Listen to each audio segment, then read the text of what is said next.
Murder trial of the stepmom accused of murdering her 11-year-old stepson has now entered its fourth week in Colorado Springs. Leticia Stauch is accused of killing Gannon Stauch and then dumping his body in a suitcase in Florida. And today, jurors learn more about the FBI's interrogation with Stauch after her arrest in March of 2020.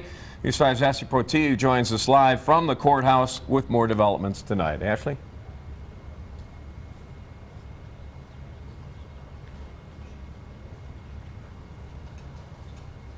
Yeah, so an FBI agent did continue his testimony this morning that initially began with him talking about his interview and interrogation with Leticia Stauch at the police department in Myrtle Beach after she was arrested for murder back in March of 2020. Now, early on in his testimony this morning, he said Leticia was very reluctant to answering his questions and also challenged his statements when he was trying to learn more about what happened to Gannon. Jurors also watched the rest of that interview. Leticia was then seen and heard talking about God, saying the truth will eventually come out. Leticia was also asked repeatedly what her last memory or image of Gannon was and what he was doing.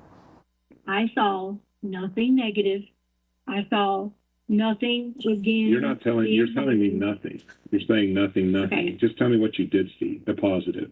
Gannon is my favorite stepchild.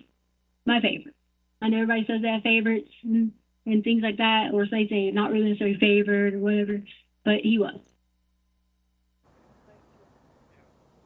And the FBI agent also testified saying Leticia Stauch was not answering her last image of Gannon. That was indicative of the last image being awful, is what he said. He said while he didn't come away with a confession, he believes something really bad happened to Gannon. Two forensic serologists also testified today. One said that a piece of carpet, an outlet cover, a scrub brush, Gannon's bed, a pink suitcase with a blanket inside, and a Nike shoe believed to belong to Leticia Stauch had matched a blood DNA profile of Gannon Stauch's. Now, we've also learned this week that we'll also be hearing from doctors on both sides of this case. Those were doctors who, of course, performed sanity evaluations on Leticia Stauch. That should be happening in the days ahead. And Judge Gregory Warner also said he does expect jurors to reach a final verdict in this trial sometime next week. For now, reporting live in Colorado Springs, I'm Ashley Portillo for News 5.